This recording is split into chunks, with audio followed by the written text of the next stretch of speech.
it off. So, hi everyone. Thank you so much for joining on this call where we are going to be finding out about how to get access to this MVP grant for New South Wales based startups. What will happen is basically I will pose all the questions to David. You will be able to chat and ask any questions on the side as we are chatting, and I will pick them up and direct them. So to start things off, what I'm going to do is I'm just going to introduce Brendan. So if you haven't met Brendan before, Brendan Elliott actually works in the startup innovation as part of the New South Wales Government grant system, and he is very much part of the startup ecosystem. I have met Brendan, I think, 2 years ago, and I've seen him to be part of a lot of events and be part of innovation and helping a lot of founders that I personally work with to get them access to grants, get them giving up a lot of free time to the community to help early stage startups who are pre-revenue and so forth. And he's just a great guy to know. So I'm really happy. I'm really happy that you're joining us, Brendan, and maybe you could just give a quick, brief intro of yourself so everyone on the call can get to know a little bit about you and how you work in with the community. Well, fabulous. Thank you very much, Melanie. Thank you for hosting me. Hello, everyone. Good afternoon. My name is Brendan Elliott. I do work for the New South Wales Government. At the moment, we're under Treasury, working for our sort of startup programs team there. I'm one of 4 directly on the team there, and currently we focus on the MVP grant, but we've also supported the broader New South Wales ecosystem with, supporting some the Sydney Startup Hub, regional landing pads, and a few other bits and pieces here and there. But yes, so our focus at the moment is the MVP. Let everyone know we are we are up and running. It is fully functioning. Our work has not been as impacted as I think a lot of other people's work has. We are receiving applications at sort of the normal rate. We are assessing the normal rate, and hopefully we'll have some good news for some founders, as usual for the moment there.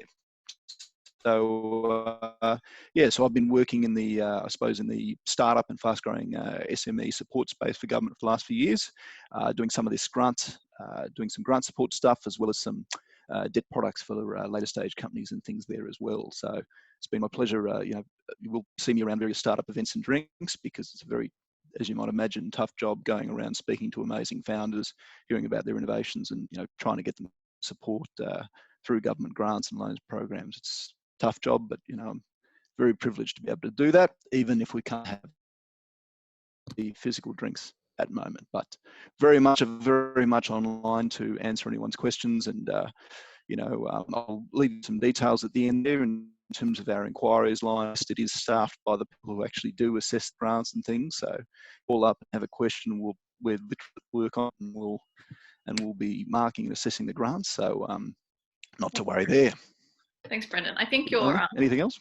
No, you're cool. So I just think you're like a little bit, like you're coming in. Yeah, that's all right. Well, we'll switch to share screen and presentation in a second. Then afterwards, I'll stop video. Okay, cool.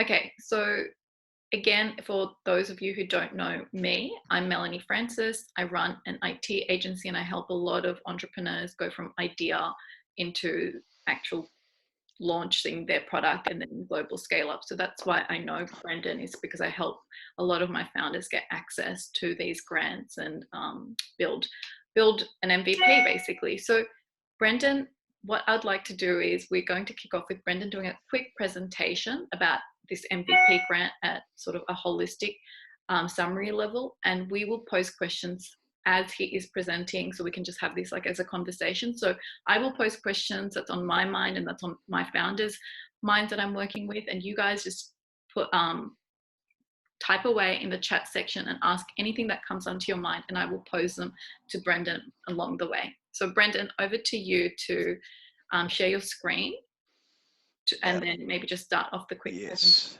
let me just see where that presentation went. Boom, boom, boom, boom. There we go. Boom, boom. Okay. Cool. All right. Excellent. So, MVP grant. Basically, the purpose of the grant is for pre-revenue startups to help you build out your product. to get some customer feedback and hopefully get you much closer to the point of first sales. The grant is for a maximum of $25,000 on a $50,000 project. Anything less than that, we cover 50% of approved project costs. I would say to everyone, there's every likelihood. Yep. Here, so up to 25,000. So we have up to on a $50,000 $50,000 project. Uh-huh. We kick in 25, you kick in 25. So if my matched project's 1 to 1. 20,000, you'll kick in half of that. Yes, exactly. 50% of costs, maximum 25 grand. If you want to do a $20,000 project, we will kick in $10,000. I would recommend, if you have the ability to get as close to that $50,000 mark as possible, we can't give second MVPs, and once we've approved you, we can't up the grant value. So Okay. if the closest you get, the better. And I would also say, though, don't worry about going over $50,000. We don't need to hear about your $80,000, $100,000 or $200,000 development costs or whatever else. Find us a good $50,000 chunk of whatever you're doing, or up, as much as you can, and that'll avail. Do I have to come up with an invoice? Grant amount. Do I have to come up with an invoice? So what doesn't, or how does it happen? So the way it's going to work is, so you're going to come to us and say, this is, by the way, unlike the R&D tax incentive, which looks at what you've already spent and then refunds you on that, we're looking at what you're planning on spending over the project period, which can be up to 6 months. So the project period can start from the day you submit an application. You've come to us and say, hey, here's what I want to do for 6 months. Here's what I think it's going to cost me. Here's my best guess. Don't worry, we can be nice and help you modify project costs as they occur, sort of down the track. But what's going to happen with that grant? We're going to pay you 35% of the grant up front once you are successful. Saying, yep, we like you. You've made it through. Here's 35% of the total grant amount up front, and then you're going to go and do the project, incur costs, and receive invoices from your suppliers and contractors and things, and have pay slips for your employees and all the rest. And then at the end of the project period, you're going to be able to demonstrate all of that. So because I'll show you some of the eligibility criteria in a second and why that's important for the demonstration piece. And if that's all good, then we sign off and you get the remaining 65% of the grant amount, unless of course you underspend. When do you get the other 65%? So that's at the end of the project period there. So you'll you'll come to us and say, here's what we finished and completed. When do you define that the project's ended? The company gets to define that. So basically, you give us a rough estimate at the start. If you finish early, you've spent the money you wanted to spend and got where you wanted to get, we can assess early. That's fine. It's up to you guys. I'll cover that off in the eligibility criteria in just a moment, but really you're telling us, here's what we want to do over the next few months. Here's what we think we're going to spend. So we don't have to get to revenue, right? What you want to do. We don't have to get it's not. Revenue. It's a revenue requirement. Obviously, that'd be great, and we celebrate it. But the revenue, there's no you must get to revenue requirement. The main thing here, which I'll cover off in eligibility, is this is about pre-revenue startups and supporting them. So if they can get to the point where you've made a first sale, fantastic. But if that's still a little way off, you've got some further pilot periods to go through, some further development to do, that's okay. That's not a requirement. The important thing is, at the time you submit your application, that your startup is pre-revenue. And so that also, we count that sort of at the company registration, the ABN level. So, this is not, we're not able through this program to support a startup building their second or third or fourth product. It's really about a new startup bringing a new product that they want to develop and bring to market there. If there are things like, maybe you're and by the way, question you asked was what sort of entities are eligible, any companies, sole traders, that's all fine there. Okay, so sole traders, corporations, it doesn't matter. Absolutely, you can come in as a sole trader. That'll be okay. Obviously, down the track, because we want you to grow and be successful, you probably have to change that on your own volition. But there's no restriction to you cannot be a sole trader or anything. Can you backdate applications? You said you could only get it from the date of applications. Can you say the date of we can't backdate applications? So at the moment you submit the application, you've ticked your things. Sorry, Brendan, you just put out. Brendan, sorry, I think you're having some issues on your internet. On your sort of project period there. Sorry, Brendan. I think you just cut out. Well, that's okay. Can you hear me now? Yes. Okay. So, Just maybe wave if I start to drop out or anything else there. okay. So yeah, so it's really about that application date. We're not able to backdate. We're not able to do anything else. It is strictly from the date of application there. And by the way, when you apply, it takes us we generally say it's 8-week turnaround from date of application to when you'll get a yes or no. Okay. You can be, working on the project, spending the money in that time. That's all okay. If you are told no, you still meet all the eligibility criteria, you can reapply. And the application will start afresh from that date. This eligibility, can we just go through some Absolutely. of the items? So we've covered off on pre-revenue there. So pre-revenue is the main one, that you have to be pre-revenue. Yeah, pre-revenue is fairly important there. Yeah, absolutely. You must tick all these boxes to be eligible. Thing is, it just means that the product hasn't generated a revenue. So for example, one of my clients is doing R&D on a bit. Remember how we talked to one of my clients together, and he has a business that is physical, but he's now building the tech. Yeah. So because that can get a little bit sort of messy, as I said, we do want that pre-revenue be at the company and ABN level. So companies that are branching off and doing something very different, like a service, you might be a consultant and you see the opportunity to build a tool or platform that deals with your industry. Generally, we want to see to spin off a new ABN, and a new ABN registered. Yeah. So that you can. So I mean, look, if it is a bit of a hassle, and we do understand, because sometimes when you people lucky enough to get they can get a sole trader at least. Absolutely. I mean, that's but it is So we do want, because otherwise it's very difficult, and we do want to respect the sort of the pre-revenue eligibility, and it can be very difficult to say, hey, was this sales revenue to that product or something else, or what was this or what was that? If there are any circumstances like you were using this ABN and you were a yoga teacher 3 years ago, just get in contact with us, and we can try and work out what is a reasonable solution there. Sometimes we might say, look, if this ABN was active 15 years ago and you haven't touched it since, and we can make a determination on that, and that'll be okay. Other times we might say, look, if you're in a construction business but you want to build a fabulous tech platform or something, then we can look at ways to sort of work things around. But the eligibility criteria will stand one way or another. We can just find workarounds or agreements to make sure we respect. It's a new product. What happens, this is a question from Matthew Tai.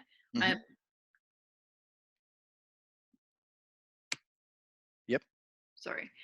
What happens if we get some revenue as part of the pre-MVP POC? So if you get it after you've submitted the application, not a problem. It just needs to be pre-revenue at the time of application. Okay. So you might, if you're lucky enough and it happens a few weeks later, as long as you tick the boxes at the time of application, you'll be okay. Okay. So any more? Boom. Okay. Can foreigner residents in New South Wales apply for the grant? Yeah, as long as so the next point on the eligibility is that it's a New South Wales registered company in ABN.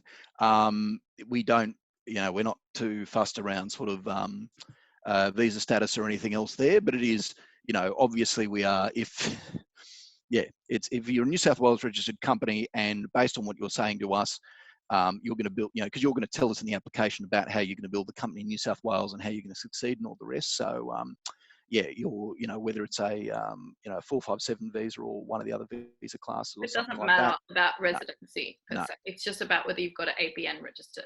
Absolutely. But also you're telling us about how you're going to build and grow your company in New South Wales too. So 80%, can I cover off the next one here? 80% New South Wales development costs.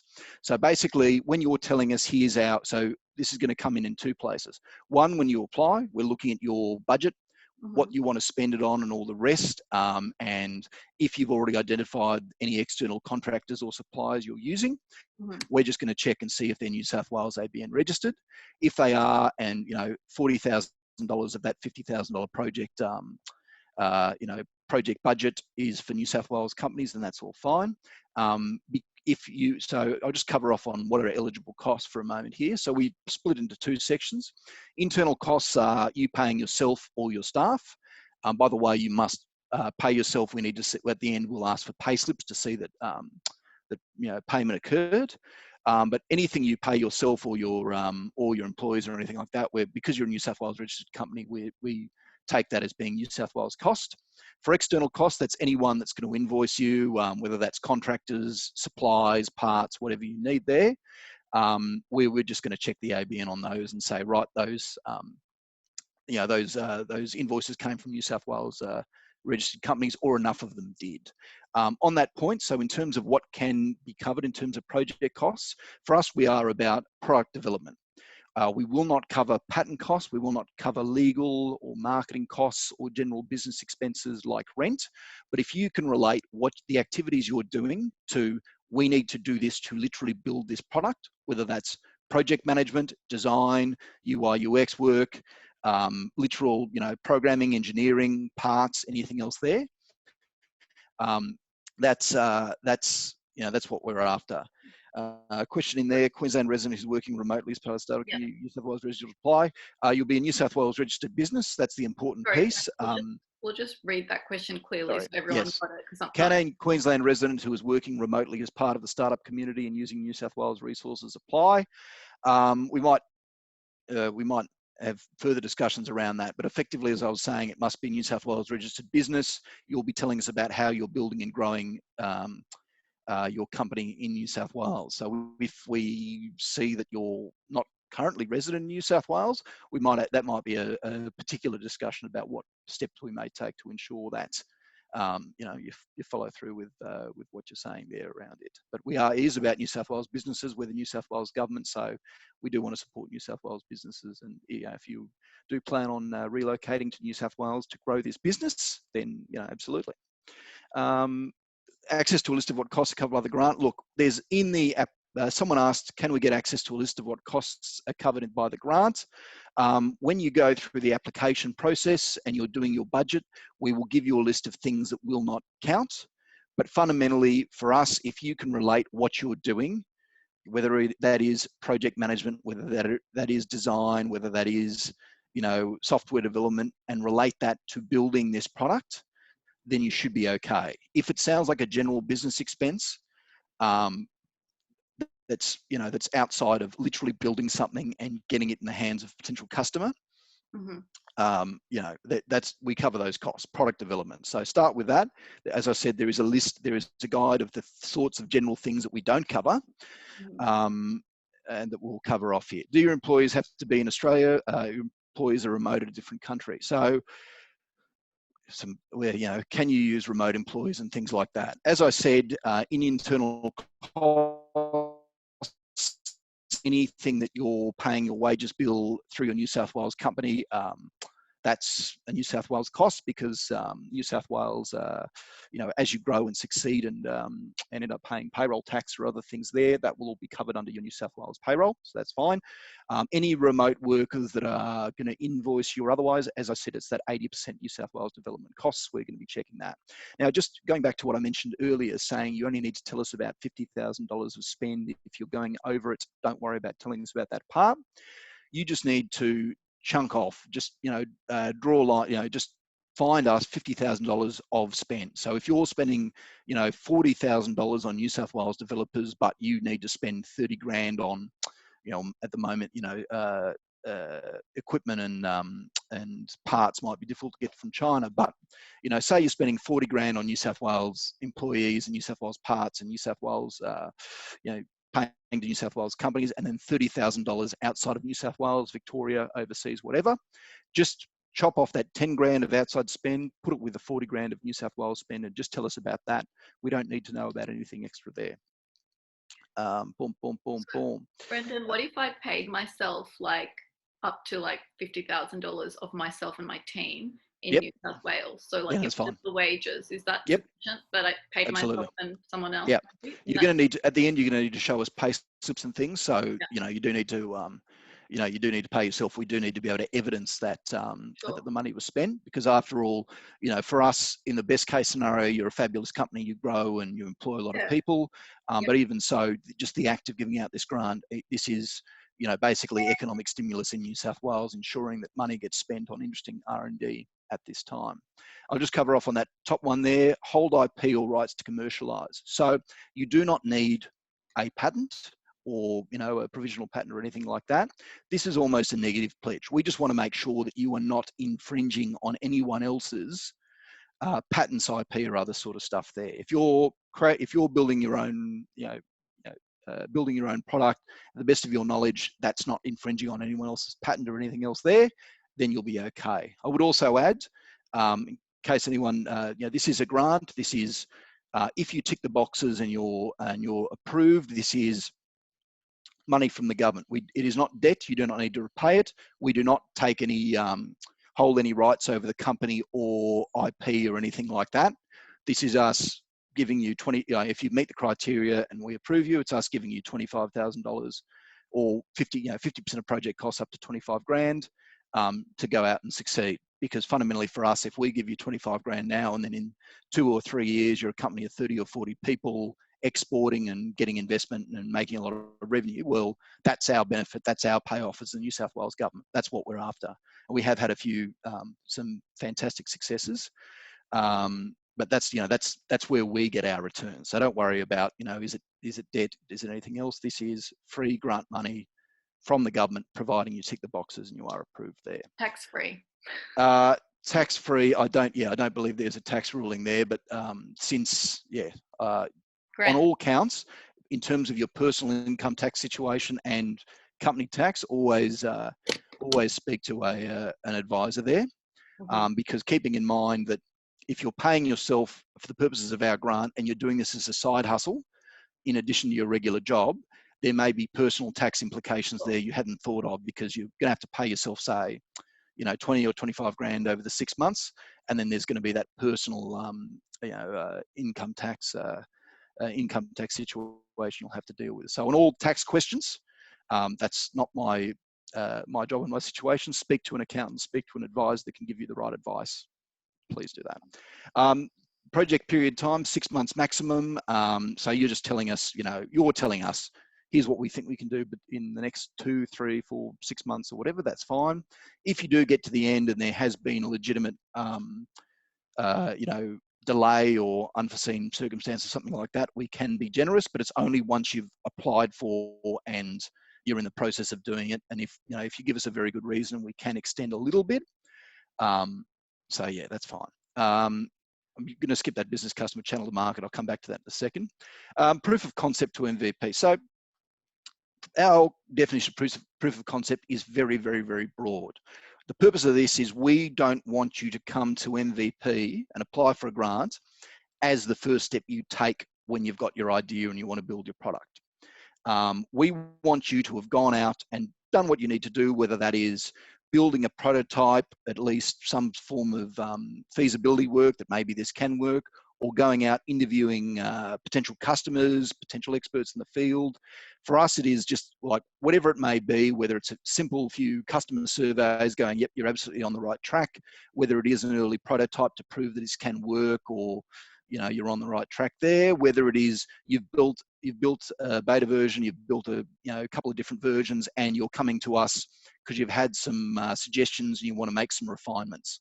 For us, the deadline is sort of when you start making that early revenue, but whatever support and development you want to do before that point, as long as you can show us that you have made some made some inroads into this into building the solution, or at least coming up strongly with the concept and proving that it is viable, that's what we're after. So it's very broad. Don't worry about, if I don't have a fully working prototype, will that count? Or it is, have you done the work? Can you show us that at any point, whether it's the market wants it, whether it's possible to build and make this work, or any combination thereof, should be covered there. Scalable. We're basically after, we're not after people building sort of custom one-off products or projects that suit one customer and one customer only. If it can be sold to multiple customers, replicated, and you can grow and scale and be successful, then that's going to be fine. This is sort of left over from the early days of MVP, but it's when there were people who work for their company and they're like, here's a custom solution that only my company needs, and I'm just going to build this for them, and we're not going to think about selling it to anyone else. So that's what we want to avoid. If you can scale, you'll be fine. Match funding.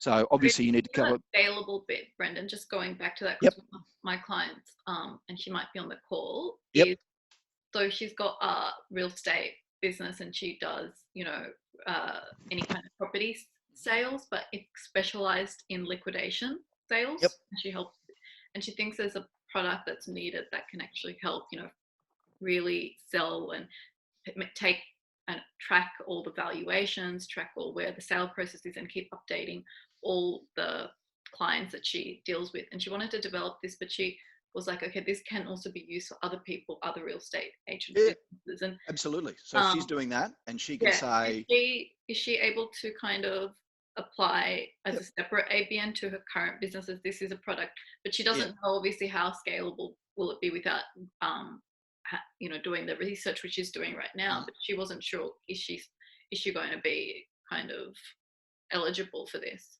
So on two fronts there. One, obviously it does need to be that spin out, but because she's in this other business, real estate, and she's building this new sort of technology product, which is a very separate business and type of business and all the rest, that's fine as long as she does do that spin out piece there. And then in terms of scalability, absolutely it makes sense for her because she's identified the need in her own company, and this is a good tool for them. It is going to be about her showing that she's done the research. Other real estate firms and things can use this and do want to use this. So when I get to this business customer channel to market, you can't really use your own separate business as a key sort of customer in terms of what we're after, but certainly have that in the application. Say, look, I've gone out and spoken to another business who's like, yes, we also see the need for this and we're pretty keen on it. But of course, she can use her own networks and her own business to drive that through. That's okay. But it is because she's doing something different. It's a technology product different to what she's already doing, and it is hopefully scalable, and she can prove that. Then we'll be fine. In terms, someone asked demoing the product part of the application. No, not necessary at the application stage. When we meet you at the end of the project stage, if you can, well, at the moment, we may not be able to physically meet you, but if we do a Zoom call at the end, when you're telling us what you've done, when you're showing us the pay slips and invoices and things like that, a demo at that point, or at least telling us where you've gotten to, is we do want to see that. But at the start, it's not hugely necessary. You'll be describing to us the stage of development. Sure, if you want to, if you have a a UAT environment or something set up that we can have a bit of the squiz, cool, that'll be fine, but it's not strictly necessary. We'll only want to see any demos or anything like that at the end of the project period. I'll just cover off on that point. So as I've said, once you've applied and been successful, you're going out, you've spent your money, you can show us the pay slips and invoices. Yeah, we'll have a half-hour or hour meeting, whatever we can get through in time. At the moment, via Skype or Teams or something like that. You'll tell us, here's where we got to, here's where the company's going, here's what we managed to achieve, here's what our business customer, or here's the feedback we've gotten so far. And then, if you've got a product demo, that'd be great. So I suppose that'll take me quite neatly to business customer or channel to market, which also speaks to someone's question around B2C startups. So what we're after here is we want you to go out and find us a potential customer or distributor or someone that can act as a referral partner or channel to market. And I'll cover off what that means. Because fundamentally, we want you to go out and have had those discussions with potential customers. Maybe this company, they don't necessarily have to be, but most of the time, this will end up being your first customer. Because you've had this discussion, you've said to them, hey, here's what I want to do, here's how it's going to benefit you, here's how I'm going to solve the problem you need solved. And that company goes, yeah, fantastic, we'd love to at least see the product or give you some feedback, maybe demo it, maybe pilot it, whatever else there. So we want from them, we want you to nominate for us a point of contact so we know, who you're speaking to and all the rest. Don't worry, we're not exactly going to, call them at all hours or things like that. We want name and detail. We have it there. We don't call it all the time, but, in worst case scenario, if we suspect that the relationship as you've described it is not quite as you've described it, we will contact you and say, look, we probably need to speak to them. But that happens very, very, very rarely. The reason being, we want to see proof, we want to see some correspondence. We call it a letter of reference or something like that. But basically proof that they're keen, they're on board. So it could be as simple as, say you've had a coffee catch up with someone, you've pitched them the idea, or maybe you've shown them a basic demo or something, and they've said, hey, that's really fantastic, I see the major benefits in our company. And then afterwards they send you the follow-up email and say, hey, great meeting you today, really love the concept and the product, we're really keen to see how it, keep us posted on how it develops and evolves. We're really, we're keen to give you feedback as you develop it. That's at a very low basic level. The more detail they put in, like, hey, you're building a product and we have 10 or 15 physical sites or something like that, or we've got a team of 30 or 50 people that would really love to pilot it or get their hands on it. And if that pilot goes well, we've got a global company of hundreds or thousands of people who'd be really keen. Yeah. The more detail we get there, the better. In terms of a channel, so that's B2C is nice and obvious. It's a business, it's a company that will likely be a business customer. For B2C, even if you are, we're not going to accept just, your iTunes app store or something like that as your channel to market. What we're after here, we still want a reputable, and by the way, we mark the quality of the business customer or channel to market. So the bigger the better, the more reputable the better. The more engaged they are and the better potential for you if that actually turns into a sale, the better. So, because for us, we're all generalists. We see all sorts of applications and things all day. So some of us have our own, we know a little bit more about one industry or another. But for us, we're also just looking at who are the people that are interested in your product. If they look very legit, reputable, and they'd be a great customer for you early on, that's going to give us confidence in sort of what you're doing there. So, for us, it's an easy way for us to make up with our, lack of deep sectoral knowledge over every sector we deal with, which is most everything under the sun. If we look at them and say, hey, this would be a really legitimate, great customer to have or a great partner to have, that's going to give us confidence about what you're doing. So for B2C, they don't necessarily need to be a distributor, but what they can also be is they're an organization that has access to a big chunk of the market you're after. They're an organization that has insights into the customer base that you're after. So that if they're saying, hey, you're after this customer base, we know them really well, maybe, hopefully they don't sell a competing product or something, but we know them really well. We see the great value in terms of what you're doing. And if they can give you assistance or access to that customer base, it could be really potentially anything, whether that's referrals, whether they're on-selling on your behalf or whatever it may be, or they've given you their tick of approval. So say, for instance, it's a big industry body or not-for-profit. So like, say you were building a device that was going to, at the moment you can't, you're not meant to be, although some of the guidelines allow it, you can't be going back and forth to your grandma's place all the time, but you found this great device that will, that you want to build a device that will ensure that if she falls over, you're notified and, you can go and find her.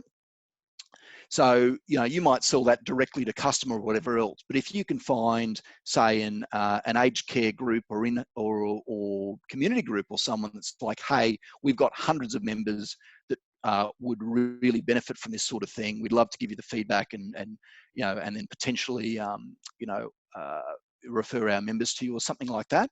That's a good, that's a good concept. So anyone with the B2C questions and things there, might be a good idea just to sort of give us a call and we can sort of work out your situation, your product, and sort of say, look, in terms of the partners you're speaking to, in terms of, how you plan on getting to market, what are the options, what would be a good business customer or channel to market to use in that case there. Boom, boom, boom, boom. Now, I just had a couple of questions. So a question around the wedding space and all the rest. Look, if we had a B2B customer lined up in the wedding space, but it's now in suspended animation, what would we advise? Look, as you said, it is not strictly necessary, although we like it, it's not strictly necessary to get to first sale during the MVP process or immediately afterwards. If that customer in the wedding space can still give you good feedback, and I suppose they're likely to survive, or that's what they're going to be doing. They can still give you good feedback, and if they go, look, we're frozen right now, but we've already got bookings for 8 or 9 months time that could be used in this case, that's fine, you know, as long as they're reputable, as long as we go, look, this is a really good customer to have as soon as some normality is restored to the to you know, the situation in Australia and the world, yeah, that'll be okay. But yeah, I mean, it's yeah, we're not going to be super strict and say, look, if that business, because of the current situation, if they absolutely cannot operate, that doesn't remove their ability to give you feedback and tell you what could be done. It might mean that a pilot or something is delayed, but at least you're getting that good feedback and guidance on the product. So yeah, I wouldn't worry too much about that. But in individual circumstances like that, if you are concerned, just give us a call and we can sort of discuss it further. Okay, as a developer, we can design the product ourselves, which means that we are paying ourselves salary as we don't need help from outside the MVP when we start. Is this valid in the application? Yes, if you're paying just yourself, you are actually paying yourself and you want the MVP support, that's perfectly fine. We don't, you know, we're not saying that you must hire other developers or outside support or anything else, or that you can't. It's open. If whatever costs you're putting there, they are eligible, they are product development focused, they meet the 80% New South Wales development criteria, that's fine. Yeah, I wouldn't, yeah, that's perfectly okay. All right. So that's all by the way, eligibility criteria means, you know, if you must tick all these boxes for your application to be looked at and assessed. So to give you a sense of MVP volume and all the rest, even now we're getting 30 to 40 applications per month. Current budget, we're able to fund 10 to 12 applications a month, thereabouts. So people were asking, is it impossible to get an MVP? Well, we've been giving out 12 MVP grants per month for the last, since it reopened in September. So there are, however many months that's been, there are that many people and companies getting funded. It is competitive. We are seeing really the standard and the quality of applications just keeps rising and rising and rising. It's really fantastic to see. So much cool tech, so many great founders doing excellent things. So it is just about making sure that you put your very best foot forward, that you squeeze out as many marks as you can, that you answer the questions well enough, so that we can get you the maximum amount of marks that we can support you with. How long is the application process take to fill out? And to fill out, well, it depends. So I mean, if you already have a a decent pitch deck or investment memorandum, or you've built a business plan, a lot 2/3 of it is pretty standard sort of stuff, asking about your product, your go-to-market plan, and all the rest. There's a couple of questions I'll cover off on the eligibility criteria. Oh, sorry, the assessment criteria in a second. The particular things we're after. But if you've got that already in place, then a lot of it you can bring over. Obviously, there are questions in it which relate to the New South Wales government's interests, which are about your ability to grow jobs, support the regions, to potentially export. So they may be things that you haven't thought about quite yet in your initial pitch deck, but you might need to think about a little bit more for our purposes. But if you haven't, built a deck, you haven't built a business plan or something like that, it will take you, depending on the information you've got to hand and what you've researched so far, it will take you a little bit. But I mean, a lot of people, if they haven't built a business plan before, you might actually find that you've gotten a fair way towards having a business plan by doing this application. So it's actually a worthwhile process. Even people who've been unsuccessful have told us, hey, look, I didn't realize I'd written my first business plan just then, but even that exercise was valuable.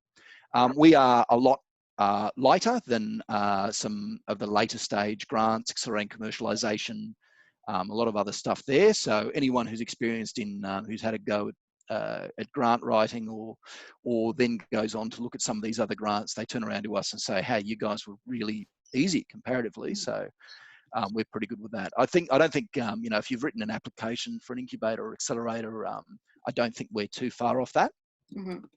I will just before I dive into the individual assessment criteria, some broad concepts. You've got 200 to 250 words limits in most of the questions there, so I'd strongly recommend you don't need to use all of them, but make sure you're giving us good solid answers. People who give us half sentence or one sentence answers that don't really go you have any depth or any explanation, it is difficult to really capture as many marks as you can if you're giving us 10-word answers in some of these questions. We also like we really like detail. We like numbers. We like names. So when we're asking you about your job creation plans and things like that, if you can put numbers and say, here's the number of FTEs we're after, here's the number of developers we think we might need within the next 6 to 12 months or something like that, that's really good. Same with, when we're asking you about market sizing and you're telling us your obtainable market, maybe give us a time frame for that, because if someone's telling us our SOM is $1 billion, well, is that next week? Is it in 12 months? Is it in 5 or 10 years? When is it? So it really helps us to have more precision and detail in there. When we ask you questions like who are your advisors and mentors, and who are the early adopters and things like that, please give us names of the people who are your advisors and how they advise you. Please give us, the names of companies that you've already spoken to. So I said you need at least one business customer or channel to market. That's the minimum number to play. That's the main one you're going to focus on. But if you have a list of conversations you've had, companies that are interested, tell us about them. The more information about that sort of thing, the better. What things would you be looking for from them? Like, what would they say in the email? Like, yeah, we'd love to be part of the beta. Yep. Or like, Absolutely. Things like that. Look, if it's as far as like letters of intent or memoranda of understanding or potential contracts, that can also be really good. But yeah, at a minimum level, it is they're interested in the product and they're willing to give you feedback. But any extra information in there, like in terms of who they are, what how many employees are going to be using the product, how many, if they've got access to large networks of your potential customer base, if they're saying, hey, we have 50,000 registered in-home old people that we're taking care of, or delightful elders that we're taking care of, who this is a massive network that I think could really benefit from what you're doing. Something like that. If we can get those extra details and numbers, that's even better. And also, sometimes also, because we're going to be looking at this company, we're going to be doing our own desktop research and figure out who they are, how big of a deal are they within that industry, what's the size of the company and things like that. So whether it's in their letter or in some of the questions we ask you in the application itself, any extra precision around that can be really useful, because, some companies in some industries don't have strong web presences. They don't have LinkedIn pages with all 100 of their employees on it or something like that. And, if we can't find this information in detail, it's, we don't get the full picture. So if they were like, a local food manufacturing company that was, that was doing canning and stuff like that, they may not have a massive web presence, but they might actually be a big deal in that industry. So if you can help us and guide us so that we get a full understanding of that, that's even better. Because if we look and we see that there's no online presence, no LinkedIn for this person, we can't find any references to them, it might be a sole trader or something, we're going to take that into account when we're marking and going, okay, how big of a deal is this business customer or channel to market, sort of in that space. But yeah, broadly, detail is good. If look at your answers, anytime you see yourself saying, oh yeah, we have a number of interested companies or interested customers or things like that, if you can put a number to it or names of companies and things, that's even better. If you're saying we have a number of great advisors who are really going to help us grow the business and get into this market, at least names so we can LinkedIn stalk them and go, hey, this person looks pretty legitimate, or even their LinkedIn links if you'd like. If you do have early adopter, like if you're B2C, you've got like a list of 200 customer names who are interested. Obviously, we want to respect privacy and things like that. So you don't necessarily need to send us the 200 personal email accounts and names of those people, but even just covering and saying, look, we've got an early adopter list of 200. Here was a sign up link. Obviously, we're not going to provide you personal details, which is fine. But that's any of that information. And just with all of this, if you've done the research, you've spoken to potential customers, you've done surveys, you've got people interested in it, make sure you tell us all about that, because all of that is giving us more confidence in your ability to take this money, build a great product, and get to market. So generally, an okay answer is you've thought about something. A better answer is you've done a fair bit of desktop research to sort of back that up. You've got good links to reports and studies, things like that. An even better answer is you've actually done your face-to-face research. You've spoken to experts in the field. You've spoken to potential customers. Whether or not you've gone on Facebook groups that represent the potential customer base, and you're getting really great responses there, surveys, that sort of thing. That's even better. When we're asking you questions, what's your strategy or whatever else, if you've thought about it, hey, that's pretty okay, that's good. But if you've gone through it all and you're executing on that strategy and you're seeing results, that's a much, much, much stronger response. So make sure you're telling us about the execution element of what you're actually doing and where you're up to at the moment there. Because for us, really, this is all about you're telling us, hey, I know this industry or this space really well. Here's a problem they're having. Here's how we're going to solve it. Here's why my solution is so brilliant and so different. We've already got early, we know that industry really well. We know the customers. We've got advisors that can help us there. We've got potential customers in place. It's all ready to go. We're going to hit the ground running. All we need is money from you, dear government, to help us do it and build it. And from our perspective, we're just going to go, yeah, fantastic, go for it. Yeah. So just sort of diving in a little bit more into what the assessment criteria. So everything here is going to be equally weighted. The general areas are economic benefits, industry benefits, strength of business model, level of innovation. But the particular elements here, so market size, we want you to really focus on what your actual market is. Giving us saying, oh, the Gartner report said Internet of Things solutions will be worth $500 billion next year and grow at 10% year on year. How relevant is that information to your particular product, your particular customer base?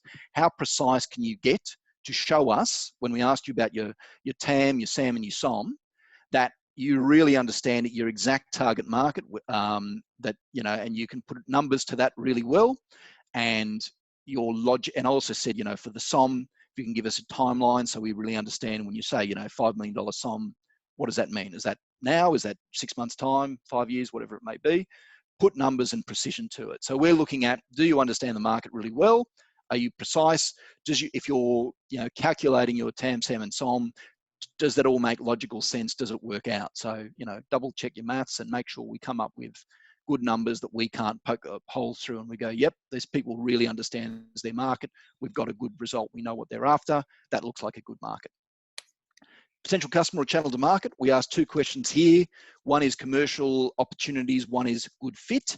The commercial opportunities refers to numbers.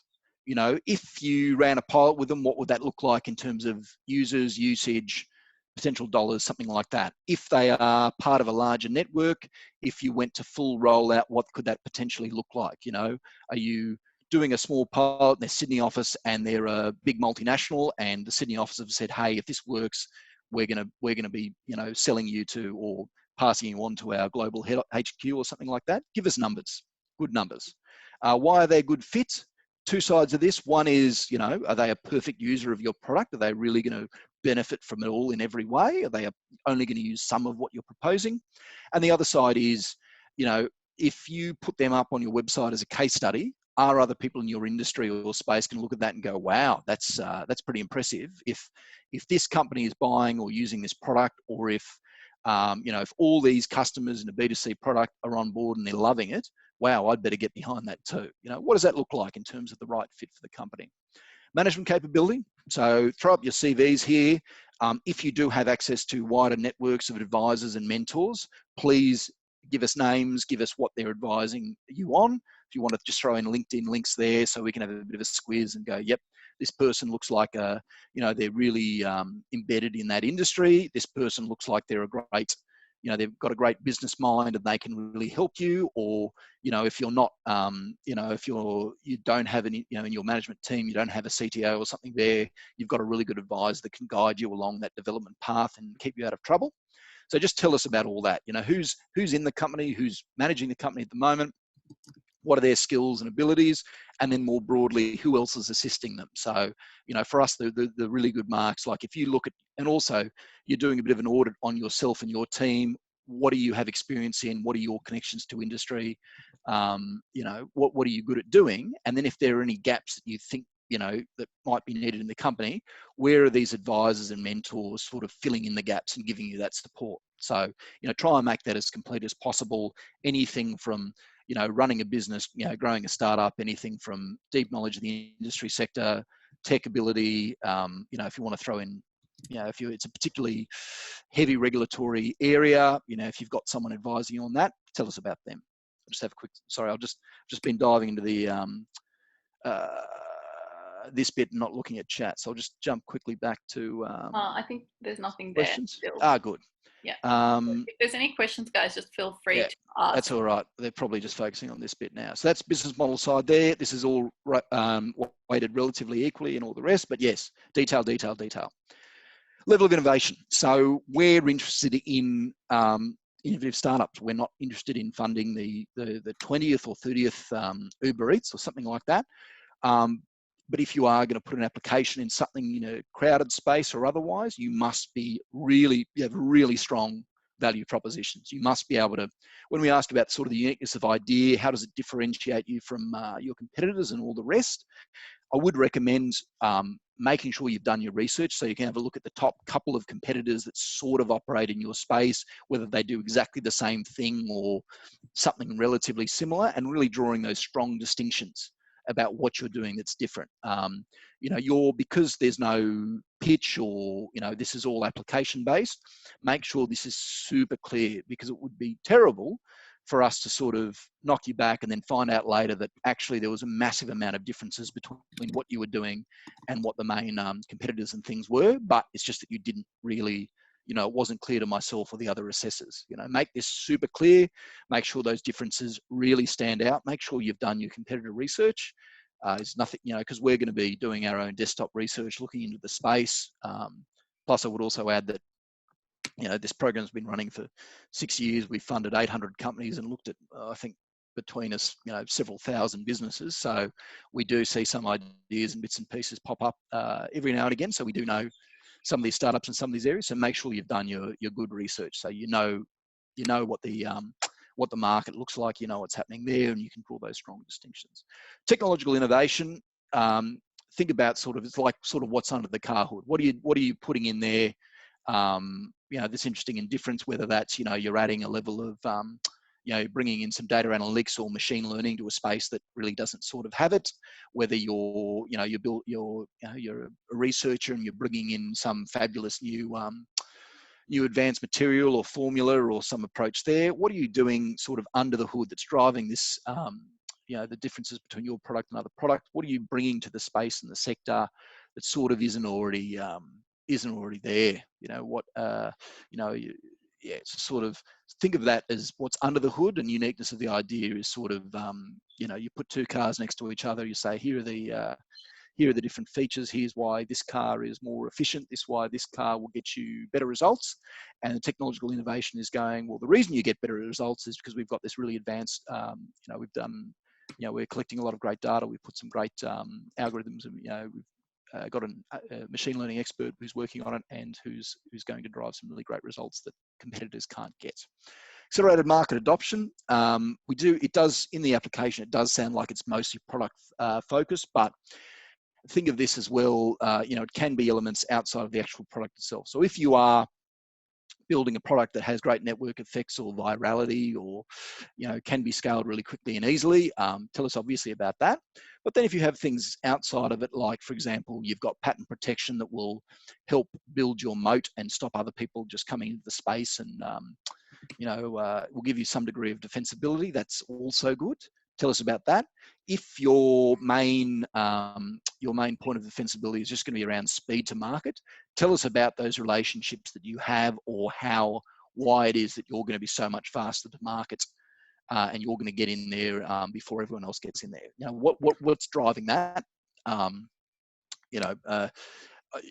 Please, be advised that, like, what's your secret sauce? So if you're just saying that, you've got a really great SEO strategy or something, is that going to cuss the mustard? Is that something your competitors can do relatively easily?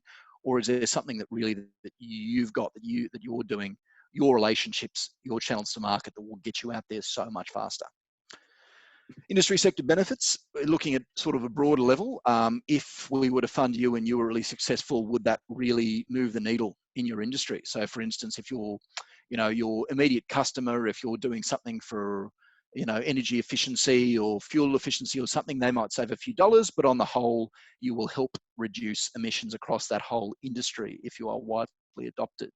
Are you adding this whole new capability to an industry or to a customer group? you're really going to change lives and things like that. Tell us about that. You know, sometimes people have done their research, look at some government policies and things and gone, hey, you guys have said like telemedicine or digital health is a major priority. You really need companies to be operating this space and doing these things. Well, that's what we're going to do. If you say that to us and use our own policies and announcements against us, well, we're probably going to have to agree with them. Market gap, slightly different to innovation. Think about, you know, you might have one competitor that's really similar, but they might, you know, they might be in the US, they might not be present in Australia, or they've got really low uptake, and you know that there's still a lot of greenfield market out there available for you. They have not dominated the market, that there's still a gap for you. Or alternatively, you're proposing a new, you know, a new approach. Say, you know, you've looked at a solution that only really high-end, like people with a lot of money or, you know, high-end companies can sort of get access to, and you want to build a version that's more accessible to, you know, average person on the street, or to SMEs or something like that. You say, look, there's only 10 or 20% uptake of this amongst really, you know, people that can afford a lot of money for this sort of license or product or something like that. There's still a lot of the market that is not able to access it, and we're going to target them. That's where our market gap is.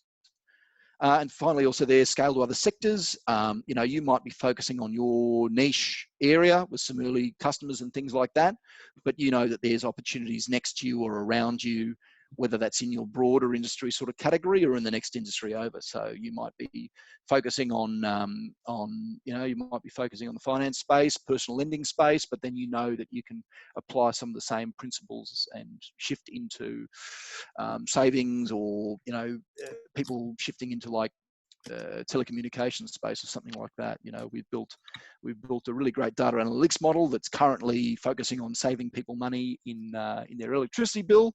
We can also move on to gas. We can move on to businesses. Here's how we expand outside of our immediate market and niche. Finally, economic benefits. So job creation. Tell us about, if you grow your company here in the great state of New South Wales, what sort of jobs are you going to create? Tell us what types of jobs. If you've got a hiring plan for the next 12 or 24 months and you can put some numbers to that. Look, we understand 25 grand probably is going to get you a lot of hiring or whatever else, but if you say, look, we're aiming for a seed or Series A round and we think we can get to 5 FTE in 12 months or 18 months, and we're going to hire a couple of developers, someone for marketing or something like that, that's good. If you are, you know, if your product will help create jobs sort of elsewhere in the state, or, you know, you're using New South Wales manufacturers or something for a manufactured product, you can also tell us about that. Or if you're doing things like, you're using university interns through an internship program or something like that, and you're helping build the talent pool in New South Wales, we also like that. That's cool too. Export potential. Look, we don't expect you to be going, we want you to be thinking global from day one, but you don't necessarily need to go there yet. But, you know, if you have a plan, you have target markets you're interested in, here's where we want a lot of explanation of strategy, detail, who, what, why, when, where. You know, if you are thinking, hey, we're going to build up in Australia over the next 12 months and then we're going to crack the US market. Okay, cool. What makes you think the US market? What are the strengths there? Do you have advisors? Do you have connections? How are you going to get into that market and make that really work? You know, don't give us an answer saying, oh yeah, I'm thinking US, UK in 3, you know, US and UK and leave it at that. If you've done the research and you've got a market entry plan and you've got more information you can give us, please tell us that. Especially also if you've got like advisors and mentors who have taken companies and you know, done market entry in your industry or something like that. Tell us who they, repeat who they are and say, by the way, remember that brilliant advisor we talked about before? They're an experienced, they're experienced at getting Australian medical devices into the US market, and they're going to help us on this front. So tell us that sort of stuff. Regional benefits. If you are a regional company tuning in now, obviously the major benefit you can do is create a great company outside of Sydney, which is the regions. Tell us about that. But if you are a Sydney company and you are, I don't know, going to hire remotely or use regional manufacturers or something like that, that's also good. Or alternatively, if your product, you can say, hey, there is a good benefit to regional communities. Not only can they use my product, but actually we're going to solve a big pain point for them. So telemedicine does really well in this space because the easiest one there is think, look, if there's a farmer in the back of Burke, can they get access to these services easily? No. If we build them in a digital service, like a telemedicine service, does that now give them access to really vital services that they wouldn't have otherwise? Tell us that sort of stuff. But look, if your product is perfectly fine and regional people can use it as much as as people in Sydney, but there's no real sort of difference in it, that's okay too. But if you can think of ways to benefit regional New South Wales, please include it. One of the reasons we put that in there is because some CBD-based startups might do better in other sections, like having access to better mentors or advisors, or better access to sales opportunities than people in the regions do. And we want to support regional New South Wales and help all the great entrepreneurs there. So this question helps to balance things a little bit. So yeah, those are the main sort of criteria and bits and pieces. A couple of case studies. Vapor, two women here wanted to use artificial intelligence and computer vision to automate what is otherwise a manual process of looking at sewer pipes and stormwater pipes and figuring out when they need some maintenance. So it's really helping out local councils. They came to us, they said, look, we've got a local council who says this is a great idea. They're really keen to potentially pilot this solution with us. Can you give us the money to help to pay for our salaries and potentially some outside developers to help build this and make this happen? We said, yes, absolutely. And that got them to their first customer, which is the council, and they've gone on since. Another one there, RoboHelix. I met these guys in their shed about 4 years ago, and they were showing me a very oily, dirty machine that doesn't look anything like that nice, pretty one on the left there, which the smiling David Gardner's in front of. And basically they were saying, look, we know the flight form manufacturing industry really well. It's the space we've worked in. Basically using current machinery and techniques, there's a lot of wastage, there's a lot of incorrect forming, and there's also workplace health and safety issue because it's a very manual process. We want to build a far better machine that will make it that will be far more efficient, far safer, far more accurate, and will generally be quite excellent. So we gave them the money to help build the prototype, and then they got a later stage grant, which is currently unavailable, called Building Partnerships. And they are now selling those machines to Germany, which is pretty excellent. We're pretty happy with that. So yeah, I saw some questions and things flick up. Let me just jump back to it. I've been working on my concept for roughly 5 months. Currently, I'm using my consulting business to pay the minor costs. This is not the company that will roll out the ideal MVP. Is the expectation that I set up a new company then? Yep. So yes, that comes back to the pre-revenue question. Maybe drop us an email directly, because if you're only getting like small amounts of consulting revenue or something like that, and you're doing something very different in terms of MVP, what we've sometimes done is said, look, we will assess the application using the current ABN, but we would, to meet the pre-revenue requirements, we would require that you spin out a new company, so it does meet that pre-revenue requirement. It really is. It's a case-by-case sort of thing there, because yeah, we want to we want to be, we don't want to be unreasonable that some companies, if they've got complex share structures and things already set up, that can be an issue to just create a new company out of nowhere. But we do want to be reasonable, but everyone will have to meet that pre-revenue requirement in one form or another. So we'll take it on case-by-case basis, and just contact us directly Cool. through this phone number or email address, and we'll listen to your case and tell you what would need to be done. Cool. Thank you. So yes, the contact stuff, you've got my email there in the chat, or you've got the inquiries email or the phone number. All of this comes to me or the same team that will actually do the assessments. So, don't worry. If you're asking us, we will literally say, hey, look, we assess these things. Here's what you probably need to do. We man that, we man the phone line and the inquiries line. We man that every day. So you'll be covered, or you just contact me directly. Look, it all comes to the same computer and you'll get the same answers anyway. Thanks so much, Brendan. Yes. That has been incredible. I think it has made it so much easier to understand, like exactly who can apply. It's given me a lot of more confidence as well that this is available, and it seems like a very generous program. At the very we've been running for 6 years. We've backed 800 odd companies through various grants there. So it's I just thought I would quickly show everyone like what it looks like. I've just set one up so that you guys can feel the thing that Brendan just ran you through. So when you do apply, so I've just applied with my own personal ABN. So I don't want to give out those information, but this is how it looks in terms of how you go through, and it's got all the 100 words, very little amount of information. So it's product, assessment, financial, which Brendan actually went through. Just So jump just over that financial details tab there for a yeah, sec so for just me. so you guys Yeah. can get comfortable with how it actually looks. It's only 3 different sections really that you need to fill out.